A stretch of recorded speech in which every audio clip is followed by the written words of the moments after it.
Hi friends, नमस्कार। मेरा नाम है यशोवर्धन और ये है हजेला आईएएस एकेडमी का यूट्यूब का प्लेटफॉर्म हजेलाज आईएएस। तो दोस्तों, अभी हमने एक दिन मतलब 2 दिन पहले एक वीडियो बनाया था जिस पर हमने बातचीत की थी 8th पे कमीशन पर। अब 8th पे कमीशन में जिसमें हमने बात की थी टर्म्स ऑफ रेफरेंस जो हैं वो भी जारी हो गए, उसका नोटिफिकेशन भी जारी हो गया है, अध्यक्ष भी बना दिए, सदस्य भी बना दिए, सब कुछ बना दिया।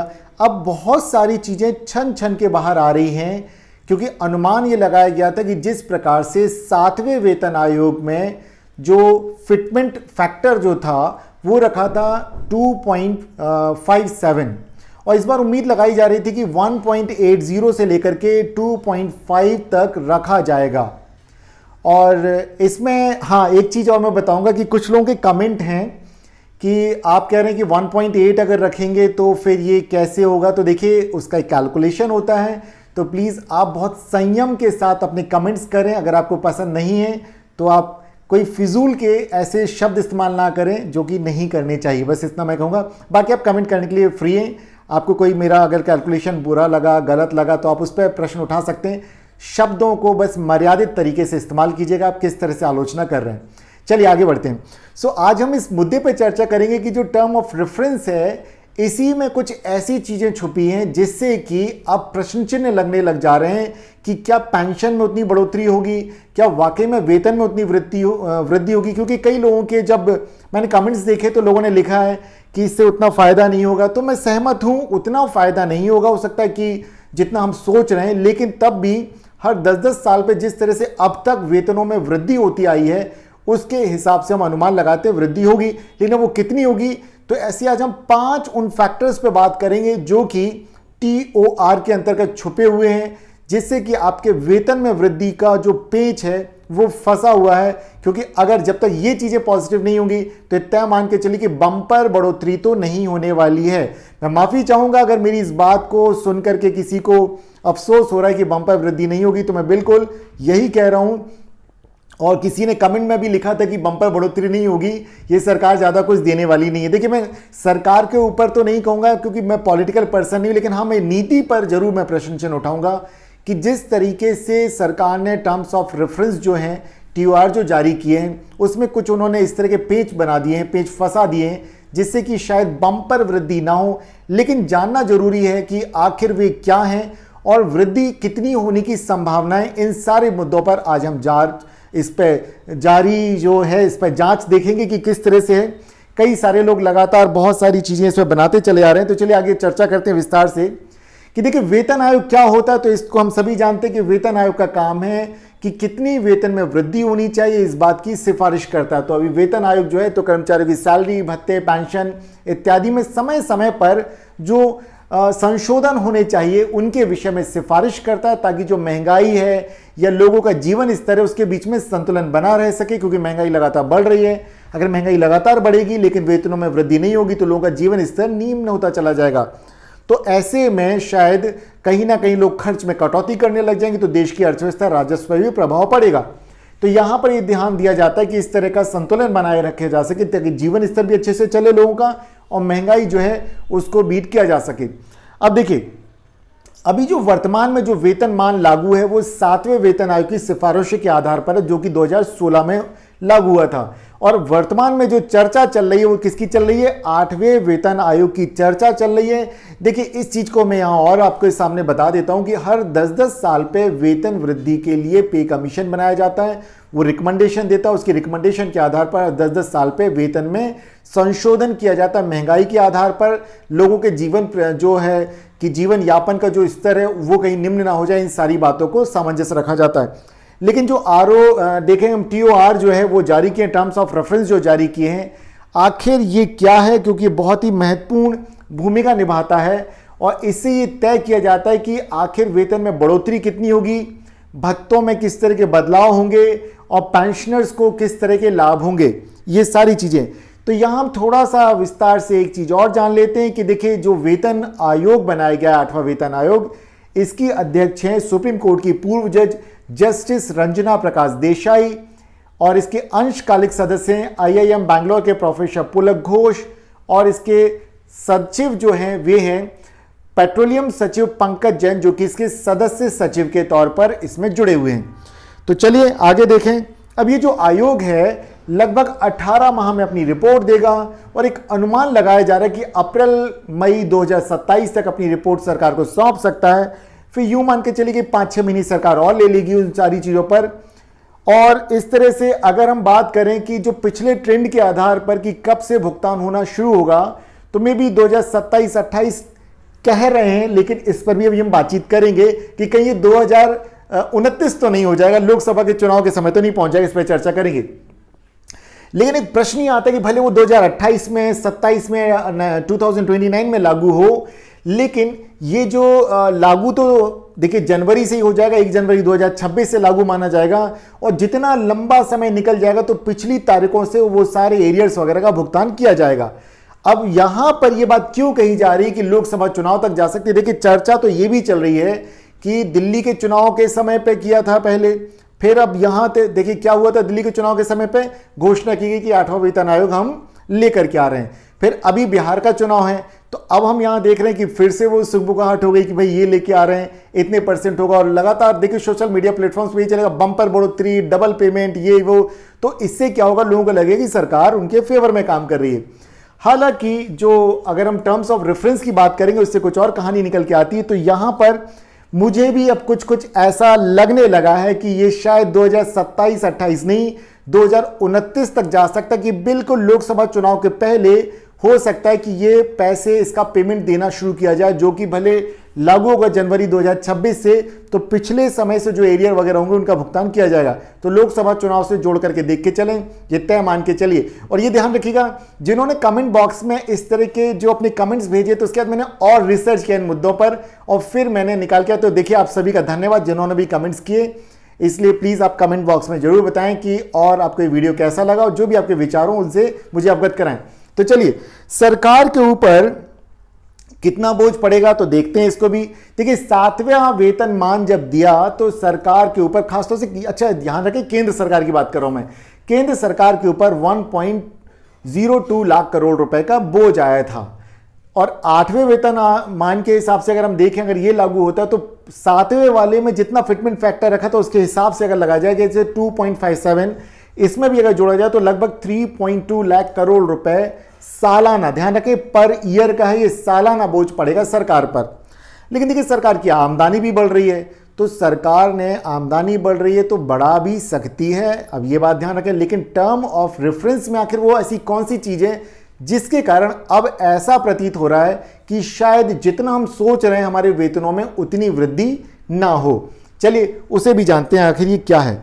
तो सबसे पहले जानते हैं कि आयोग के लिए टर्म्स ऑफ रेफरेंस क्या तय किए गए हैं, तो इन्हें समझते हैं। देखिए क्या लिखा है, अर्थव्यवस्था, वित्तीय व्यवस्था के प्रबंधन तथा खर्च और राजस्व के संतुलन की आवश्यकता। यहां जो बातें लिखी हो सकता है सीधे न समझ में, लिखी मैं सबको समझाऊंगा आपको। विकास, वेलफेयर के संसाधन की उपलब्धता सुनिश्चित करना, गैर अंशदान पेंशन योजनाओं की अपोषित लागत पर ध्यान देना। चौथे नंबर पर राज्यों की वित्तीय स्थिति के हिसाब से सिफारिशें की जाएं। और 5वां है कि पब्लिक सेक्टर यूनिट्स और प्राइवेट सेक्टर के लाभ ढांचे के साथ तुलना करना, मतलब वेतनों में उतनी वृद्धि की जाए, इस तरीके से की जाए कि जो अच्छी प्रतिभाएं हैं वे भी निजी क्षेत्र को या पीएसयूज को छोड़ के सरकारी नौकरियों की तरफ आकर्षित हों। बड़ी अच्छी बातें लिखी हैं ये सब। अब हम करेंगे इसकी व्याख्या कि आखिर क्या है। जो मैं यही बता रहा हूं कि जो TOR हैं उन्हीं को मैंने विस्तार से यहां पर समझाने की कोशिश कर रहा हूं आपको कि कैसे यहां पर आपकी वेतन वृद्धि पर पेंच फंस रहा है TOR के कारण। तो सबसे पहले हम देखें नंबर 1 पे आर्थिक स्थिति और कर्ज पर नियंत्रण की जो बात कर रहे हैं। आयोग यह देखेगा कि देश की अर्थव्यवस्था कैसी चल रही, भाई ठीक चल रही है तो बढ़ाएगा, नहीं तो नहीं बढ़ाएगा। पहले नंबर पे महंगाई कितनी है, जीडीपी की ग्रोथ कितनी है। यदि वेतन ज्यादा बढ़ाया गया तो सरकारी खर्च बढ़ेगा और सरकार का कर्ज भी बढ़ेगा। तो देखिए पहले बार में पहला पेज नंबर 1 ये है कि ये देखना पड़ेगा कि महंगाई कितनी है। अगर हम वेतनों में वृद्धि करेंगे तो तय मानिए कि इन्फ्लेशन फिर से बढ़ जाएगी, महंगाई बढ़ेगी। तो एक तो महंगाई को कंट्रोल करेंगे, इस पर रोक लगाएगी।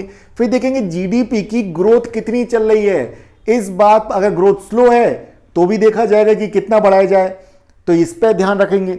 इसके अलावा सबसे बड़ी चीज ये देखी जाएगी कि अगर बढ़ाया जाता है वेतन तो ये तय मानिए कि सरकार का खर्च बढ़ जाएगा।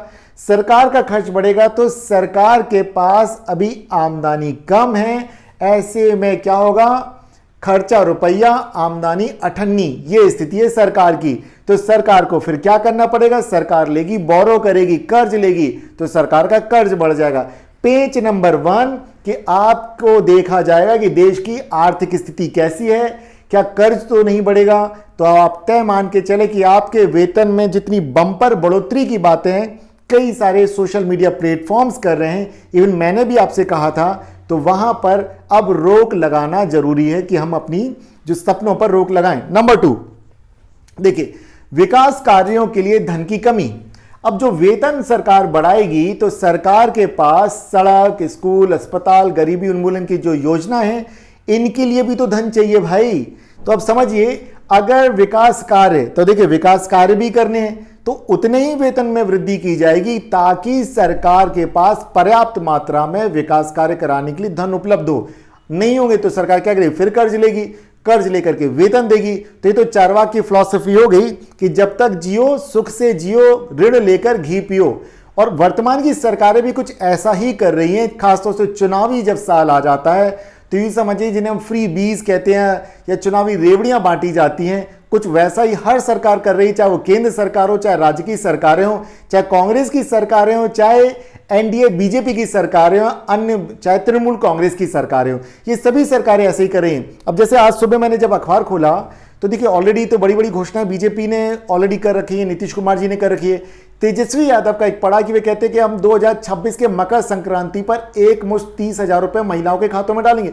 अब ये क्यों कहा, वो इसलिए कहा क्योंकि ऑलरेडी नीतीश कुमार और बीजेपी वालों ने एक बात कह रहे कि हम 10,000 रुपए देंगे, तो उनको लगा भाई इनको तो हमें पीछे छोड़ना है, तो 30,000। तो ऐसे में जब इतनी बड़ी बड़ी चुनावी घोषणाएं की जाएंगी वो राजस्व आएगा कहां से, अब आएगा कहां से, तो कर्ज लिया जाएगा, कर्ज ज्यादा बढ़ेगा तो वेतन में वृद्धि नहीं होगी। सीधा सा सिद्धांत ऐसे समझिए। या फिर जो विकास योजनाएं हैं, सड़क नहीं हम बल्कि गड्ढों में चलेंगे, लेकिन अब देखिए क्या है, सुई को पीछे तो नहीं घुमाया जा सकता, तो गड्ढे वाली सड़क पे तो नहीं जाएंगे, सड़कें तो फिर भी बनेंगी, लेकिन फिर क्या होगा, टोल टैक्स वगैरह बढ़ जाएंगे, फिर महंगाई बढ़ेगी, फिर समस्या, चाहे कितना भी वेतन में वृद्धि हो लेकिन लोगों का जीवन स्तर, जीवन यापन स्तर है वो निम्न होता चला जाएगा क्योंकि महंगाई बढ़ती जाएगी।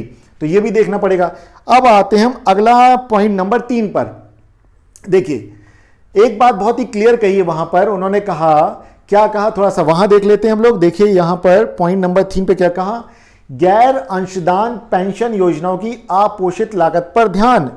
इसमें एक चीज और छुपी हुई है, वो ये छुपी हुई है कि भाई ये जो पुरानी पेंशन योजना का जो है वो दोबारा से केंद्र सरकार तो लाने वाली नहीं है, और जहां जहां एनडीए की सरकारें हैं राज्यों में वे भी नहीं लेके आएंगी। चलिए कुछ जगह पे एक दो सरकारें लेकर के आ गई, लेकिन ये तय मान के चले कि ये लागू होना बहुत मुश्किल है।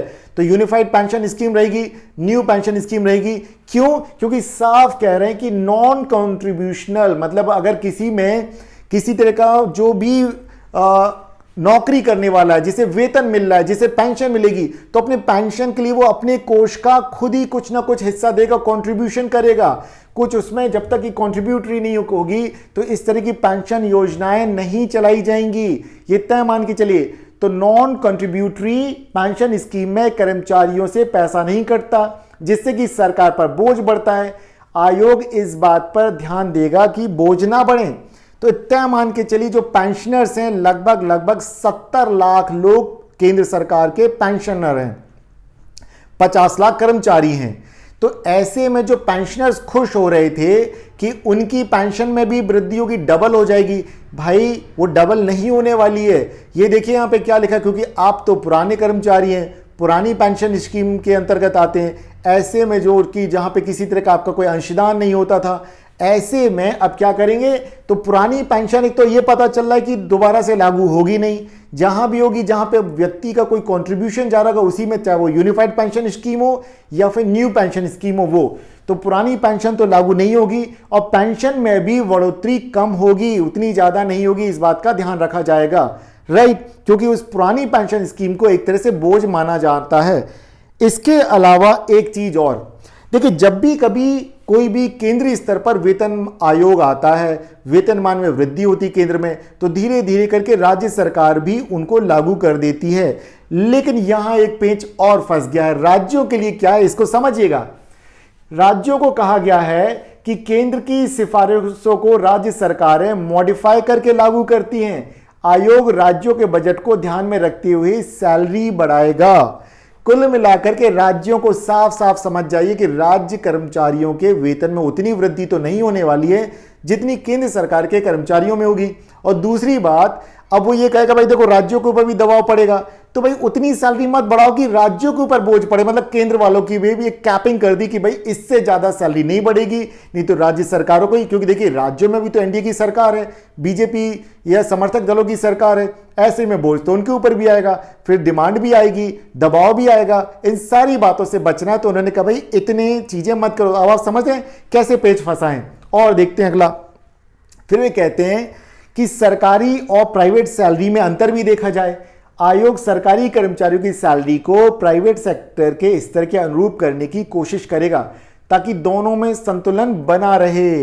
यहां पर एक तो खुशखबरी ये मान लीजिए कि सैलरी बढ़ेगी, लेकिन दूसरी तरफ ये भी देखा जाए, फॉर एग्जांपल एक है केंद्रीय विद्यालय, राइट, एक है नवोदय विद्यालय, अब मान लीजिए और एक है दिल्ली पब्लिक स्कूल, या और भी छोटे स्कूल हो गए, कोई और किसी तरह के कॉन्वेंट स्कूल हो गए। इनके सैलरीज देखिए टीचर्स के कितने होंगे। केंद्रीय विद्यालय का कोई टीचर होगा तो शायद उसकी शुरुआत ही 50-60 हज़ार से शुरुआत होगी। वहीं डीपीएस जैसे स्कूलों में शुरुआत होगी 20-25 हज़ार से शुरुआत होगी। और अगर कोई और छोटे स्कूल होंगे तो हो सकता है 10-15 हज़ार रुपए मिलते होंगे। तो अब आप समझ जाइए कि अगर ये वेतनमान जो बढ़ाए जाएंगे वेतन आयोग की सिफारिशों पर, हर जगह इन 5 बिंदुओं पे हमने देखा जो टीओआर घोषित किए सरकार ने, हर जगह पेच फंसा दिए कि आपकी वृद्धि, जितना आप सोच के कई लोग खुश हो रहे हैं कि बंपर बढ़ोतरी होगी, मैंने भी कुछ इस तरह की बातें आपको कही थी, तो ध्यान रखें बंपर बढ़ोतरी के सपने को यहीं पर तोड़ दिया गया है। और इतना है कि कुछ तार्किक तरीके से बढ़ोतरी जरूर होगी, तय मान के चलिए कि बढ़ोतरी तो होनी ही होनी है, राइट। अब चलिए, तो अब आप समझ पाए होंगे कि यहां पर क्या करना है, किस तरह से करने का सोचा है सरकार ने। तो ये मान के चलिए दोस्तों कि जो बात मैं आपको यहां पे समझाना चाह रहा हूं कि टीओआर के कारण सैलरी बढ़ोतरी में पेंच फंस गया है। अब किस तरह से केंद्र सरकार ने, आप और सोच के देखिए, पिछले साल घोषणा हुई आयोग आएगा, इतने महीने गुजार दिए भाई, अब आयोग आया है, 18 महीने बाद वो अपनी रिकमेंडेशंस देगा, फिर 6 महीने सरकार ले लेगी और ये पहुंच जाएगा समय कहां, लोकसभा चुनाव के पहले तक। अंदाजा लगाइए कि ये करने वाले क्या, हालांकि लागू होगा वो 1 जनवरी 2026 से, लेकिन आपको अभी इसके लाभ नहीं मिलने वाले हैं, तय मान के चलिए। तो अब जो भी रीजन है, देखिए राजनीति है, सरकारें, ऐसा कैसे हो सकता है कि वे अपने चुनावी लाभ को ना देखें, राइट दोस्तों। तो मैं उम्मीद करता हूं जिन्होंने इसको खोल करके देखा होगा कि टीओआर के कारण कैसा पेच फंसा है, उन्हें समझाने में मैं कामयाब रहूंगा।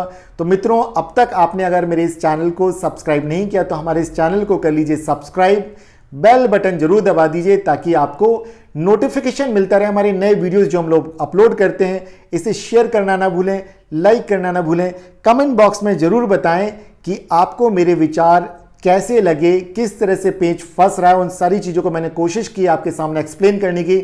मेरा नाम है यशोवर्धन और ये है हजेला आईएएस एकेडमी का यूट्यूब का प्लेटफॉर्म हजेलास आईएएस। तो दोस्तों फिर मिलते हैं एक नए दिन, एक नए विषय, एक नए वीडियो में। तब तक अपनी लर्निंग की जर्नी जारी रखिए। नमस्कार।